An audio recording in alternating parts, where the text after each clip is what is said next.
আসসালামাইকুম। আজকে আমি বানাবো নুডলসের পাকোড়া বানানোর জন্য আমি প্রথমেই চুলাতে একটা পাতিলে পানি বসিয়ে দিয়েছি। পানিটা একটু গরম করে নিয়ে আমি এর মধ্যে 2 প্যাকেট নুডলস দিয়ে দিয়েছি। আপনারা যে কোনো ধরনের নুডলস নিতে পারেন। আমি এখানে ম্যাগি নুডলস নিয়েছি।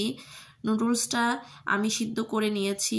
এই নুডলসটা 2 মিনিটেই সিদ্ধ হয়ে যায়। সিদ্ধ করে নিয়ে আমি একটা পাত্রে সিদ্ধ করা নুডলসগুলো নিয়েছি। এর মধ্যে দিয়ে দিব আমি পেঁয়াজ কুচি। আমি এখানে একটা বড় সাইজের পেঁয়াজ কুচি করে নিয়েছি। আপনারা চাইলে পেঁয়াজ কুচিটা বাড়িয়ে বা কমিয়েও দিতে পারেন। আমি এর মধ্যে দিয়ে দিব ধনিয়া পাতা কুচি, দিয়ে দিব কাঁচামরিচ কুচি। আমি এখানে একটা কাঁচামরিচ কুচি করে নিয়েছি। আপনারা যদি ঝাল বেশি খেতে চান সেক্ষেত্রে মরিচের পরিমাণটা বাড়িয়ে দিতে পারেন।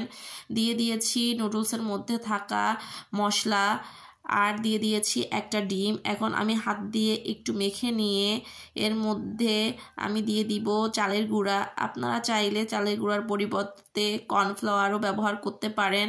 আমি চালের গুঁড়া দিয়ে নিয়েছি। চালের গুঁড়া দিয়ে আমি হাত দিয়ে কিছুক্ষণ মেখে নিব। আমি এখানে 1/4 কাপ চালের গুঁড়া ব্যবহার করেছি। এখন চুলাতে আমি একটা কড়াই বসিয়ে নিয়েছি। এর মধ্যে আমি পাকোড়াগুলো ভাজার জন্য পরিমাণ মতন তেল গরম করে নিয়েছি। এখন আমি ছোট ছোট পাকোড়া শেপ করে এই গরম তেলের মধ্যে দিয়ে দিব। এক পাশ কালার চলে আসলে আমি একটা চামচের সাহায্যে উল্টে নিব। এই পাকোড়াটা চুলার আঁচ মাঝারি রেখে ভেজে নিতে হবে। খুব তাড়াতাড়ি অল্প সময়ের মধ্যেই এই মজাদার পাকোড়াটি বানিয়ে নেওয়া যায়। ছোট থেকে বড় সকলেই এই পাকোড়াটি খুব মজা করে খেয়ে নেবে।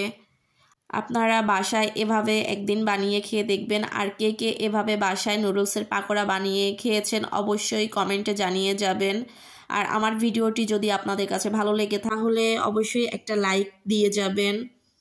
আমি একইভাবে সবগুলো পাকোড়া ভেজে নিচ্ছি।